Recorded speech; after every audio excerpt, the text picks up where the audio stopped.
नमस्कार दोस्तों, RP Singh study centre में आपका स्वागत है। जी हाँ दोस्तों, आज लोग हम फिजिक्स के अंतर्गत पार्ट 3 यानी मानव नेत्र के कुछ महत्वपूर्ण ऑब्जेक्टिव पढ़ेंगे, जो कि परीक्षा के दृष्टिकोण से काफ़ी क्या है, महत्वपूर्ण है। तो चलिए हम चलते अपने सिलेबस की तरफ।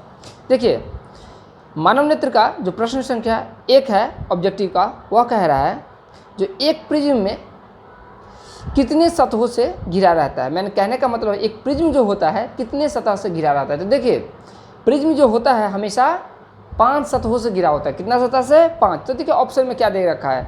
ऑप्शन ए में है 2, ऑप्शन बी में है 3, ऑप्शन सी में है 4, ऑप्शन डी में है 5। तो अभी बताया है कि प्रिज्म जो होता है वह 5 सतहों से घिरा होता है। तो यहाँ पे ऑप्शन जो है वह डी क्या है, सही है। डी क्या है, सही है। अब चलिए प्रश्न संख्या 2 की तरफ चलते हैं। प्रश्न संख्या 2 कह रहा है वह वर्णपट, वर्ण में होता है रंग, अपट माने पट्टी, माने रंगों की रंगीन पट्टी। वह वर्णपट जिस पर प्राप्त सभी रंग स्पष्ट रूप से दिखाई पड़ते हैं उसे क्या कहते हैं।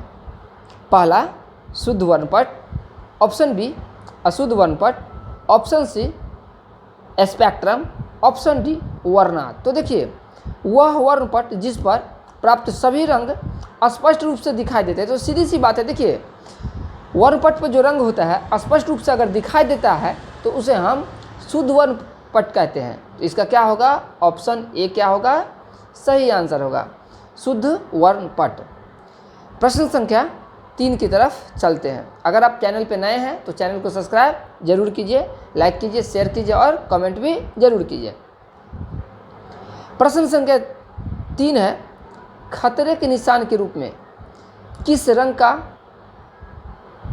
प्रयोग किया जाता है। ऑप्शन ए बैगनी, ऑप्शन बी लाल, ऑप्शन सी हरा, ऑप्शन डी पीला।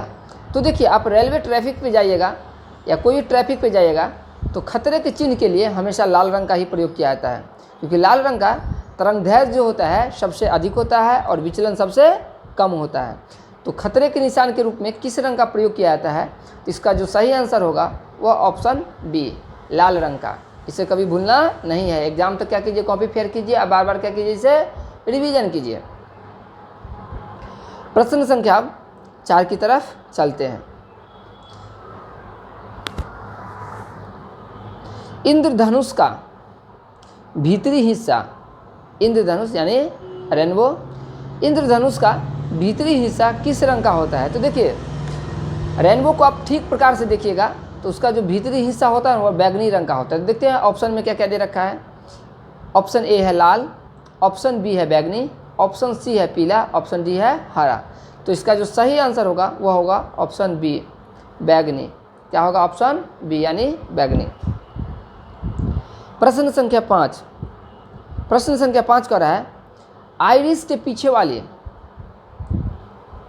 पीछे वाली परत को क्या कहते हैं। मीन्स आइरिस का जो पीछे वाली परत होता है उसे हम क्या कहते हैं। तो देखिए, ऑप्शन ए में है नेत्र द्वार, ऑप्शन बी में है रेटिना, ऑप्शन सी में है परितालिका और ऑप्शन डी में है सेलरी पेशिया। तो देखिए, आइरिस के पीछे वाली परत को हम सेलरी पेशिया कहते हैं। ये मानव नेत्र को क्या होता है, लटका करके रखता है। मानव नेत्र को क्या करता है, ये सेलरी पेशिया लटका करके रखता है। अगर आप इसका सब्जेक्टिव भाग नहीं देखे हैं तो डिस्क्रिप्शन में आप देखिए, सब्जेक्टिव टोटल का टोटल पढ़ा चुके हैं। उसे बार बार क्या कीजिए, एग्जाम तक रिवीजन कीजिए। क्या कीजिए, रिवीजन कीजिए। पहले सब्जेक्टिव पढ़ के आइए तो ऑब्जेक्टिव आपको क्या होगा, 100% समझ में आएगा।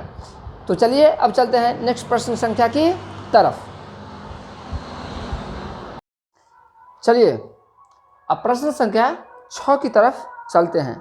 प्रश्न संख्या 6 कह रहा है सामान्य आँख के लिए उसकी समंजन क्षमता कितनी होती है। तो देखिए, ऑप्शन ए है 5 डायोप्टर, ऑप्शन बी है 4 डायोप्टर, ऑप्शन सी है 3 डायोप्टर, ऑप्शन डी है 2 डायोप्टर। तो देखिए, सामान्य आँख के लिए उसकी समंजन क्षमता जो होती है वह होती है 4 डायोप्टर। तो यहाँ पे 4D ऑप्शन बी है, तो इसे हम क्या कर देंगे, सही टिक कर देंगे। नेक्स्ट क्वेश्चन है प्रश्न संख्या 7, मानव नेत्र जिस भाग पर किसी वस्तु का प्रतिबिंब बनाते हैं वह कौन सा भाग है। ऑप्शन ए है कॉर्निया, ऑप्शन बी है परितालिका, ऑप्शन सी है पुतली, ऑप्शन डी है दृष्टि पटल। तो देखिए मानव नेत्र जिस भाग पर किसी वस्तु का प्रतिबिंब बनाता है वह होता है दृष्टि पटल। तो देखिए ऑप्शन जो डी है वह क्या है, सही आंसर की तरफ जा रहे थे। इसे क्या कर देंगे, जाने देंगे। प्रश्न संख्या 8 देखिए, प्रश्न संख्या 8 आराम आराम से देखिए। प्रकाश के किस वर्ण, वर्ण में होता है रंग, के लिए तरंगदैर्घ्य अधिकतम होता है? तो पिछले क्वेश्चन में भी समझा देते, प्रकाश का जो लाल रंग होता है उसका तरंगदैर्घ्य क्या होता है, सबसे अधिक होता है। देखिए ऑप्शन ए है बैगनी, गलत है। ऑप्शन बी है हरा, यह भी गलत है। ऑप्शन सी है लाल, ऑप्शन डी है पीला। तो लाल रंग का तरंगदैर्घ्य सबसे अधिक होता है। तो इसका जो सही आंसर होगा यह होगा ऑप्शन सी। नेक्स्ट, निकट दृष्टि दोष। निकट दृष्टि दोष नेत्र का वह दोष होता है जिसमें निकट की वस्तु दिखाई देती है परंतु दूर की वस्तु नहीं दिखाई देती है। तो वही है, निकट दृष्टि दोष का उपचार किस प्रकार के लेंस से किया जाता है? तो देखिए निकट दृष्टि दोष के दूर करने के लिए चश्मे में अवतल लेंस का प्रयोग किया जाता है। कौन सा लेंस का प्रयोग किया जाता है? अवतल। तो देखिए ऑप्शन ए दिया है आर अभिसारी, ऑप्शन बी दिया है बाइफोकल, ऑप्शन सी दिया है उत्तल, ऑप्शन डी दिया है अपसारी। तो देखिए थोड़ा सा इसे क्या किया है, घुमा करके दिया है। तो आप पढ़े रहिएगा ना, तो ज़्यादा घूमना नहीं है। तो देखिए निकट दृष्टि दोष को दूर करने के लिए चश्मे में अवतल लेंस का प्रयोग किया जाता है। तो देखिए अवतल लेंस यहाँ पे दिया हुआ नहीं है। तो देखिए उसका दूसरा रूप है अपसारी। तो देखिए स्टार पॉइंट में लिखा चुके थे, अवतल लेंस को हम अपसारी लेंस कहते हैं। कौन सा लेंस कहते हैं मेरे प्यारे बच्चों? अपसारी। तो इसका जो सही आंसर होगा वह होगा ऑप्शन डी। ऑप्शन क्या होगा? डी। नेक्स्ट पॉइंट है, दूरदृष्टि दोष का उपचार किस प्रकार के लेंस से किया जाता है? पहला है अभिसारी, दूसरा है अपसारी, तीसरा है अवतल और चौथा है बाइफोकल। तो देखिए दूरदृष्टि दोष पहले होता क्या है उसको समझते हैं। मानव नेत्र का वह दोष जो दूर स्थित वस्तु दिखाई देती है परंतु निकट स्थित वस्तु नहीं दिखाई देता है। और दूरदृष्टि दोष को दूर करने के लिए चश्मे में उत्तल लेंस का प्रयोग किया जाता है। किसका किया जाता है? उत्तल। उत्तल लेंस तो दिया हुआ नहीं, मतलब बात क्या कर रहा है, घुमा रहा है। तो घूमना नहीं है।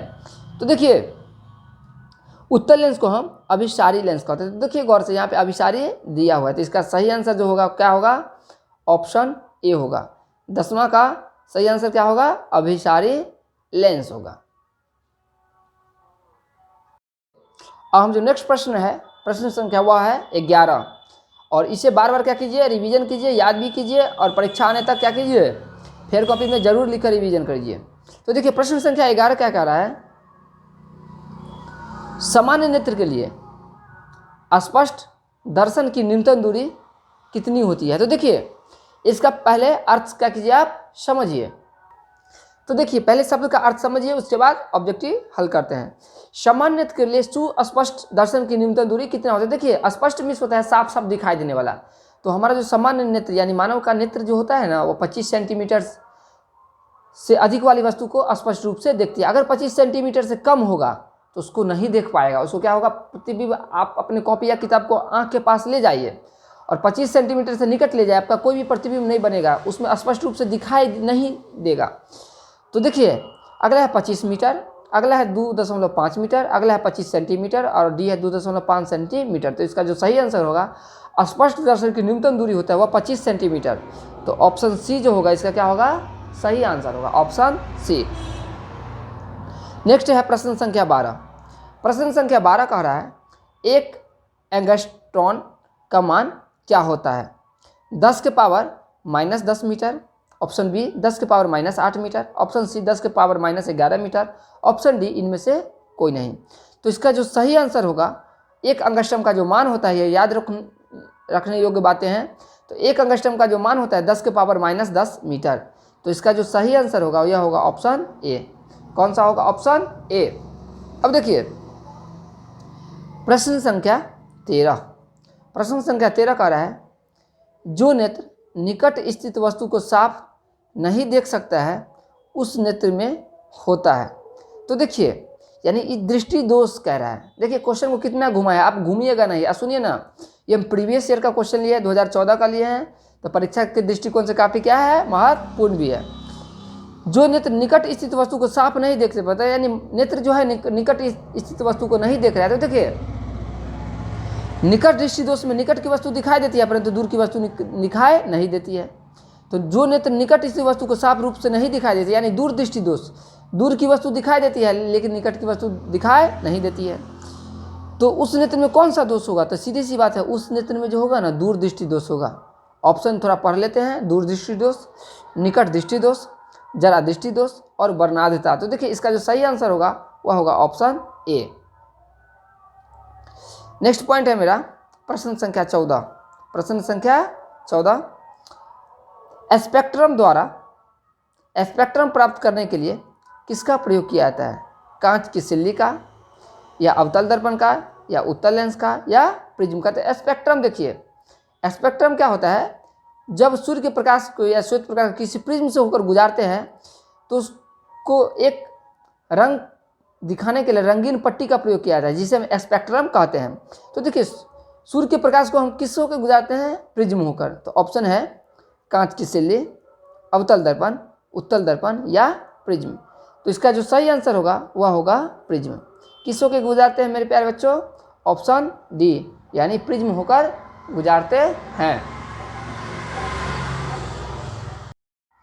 तो चलिए अब हम चलते हैं प्रश्न संख्या 15 की तरफ। तो देखिए प्रश्न संख्या 15 एग्जाम के दृष्टिकोण से काफ़ी क्या है, महत्वपूर्ण है। यह अब हम जो कुछ क्वेश्चन ले रहे हैं 8-10 यहाँ से, वह पूरा का पूरा क्या है, बोर्ड मॉडल। बोर्ड मॉडल यानी आगामी एग्जाम में आपका यानी 2023 के एग्जाम में 100% मैच करने वाला क्या होगा, क्वेश्चन होगा। तो देखिए यह लिए हैं 2016 से। कहाँ से लिए हैं क्वेश्चन, ये 2016 से लिए हैं। कह रहा है मानव नेत्र में किस प्रकार का लेंस पाया जाता है। तो हमेशा याद रखिएगा यह क्वेश्चन का लेवल बहुत ऊंचा है, कंपटीशन तक जाता है क्वेश्चन। मानव नेत्र जो होता है वह उत्तल लेंस की तरह व्यवहार करता है। प्रश्न संख्या 15, मानव नेत्र किस प्रकार के लेंस का पाया जाता है। तो देखिए मानव नेत्र में उत्तल लेंस के जैसे काम करता है। तो ऑप्शन ए है उत्तल लेंस, ऑप्शन बी है अवतल लेंस, ऑप्शन सी है वलयाकार लेंस, ऑप्शन डी है बाइफोकल लेंस। तो अब ये भी पता है जो मानव नेत्र जो होता है वह उत्तल लेंस की तरह व्यवहार करता है। तो इसका जो सही आंसर होगा वह होगा ऑप्शन ए, उत्तल लेंस। अब चलिए प्रश्न संख्या 16 की तरफ चलते हैं।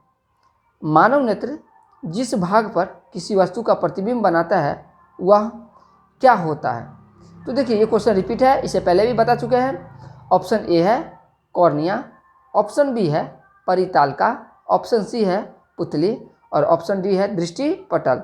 इसका जो सही आंसर होगा वह होगा ऑप्शन डी। ऑप्शन डी जो होगा दृष्टि पटल।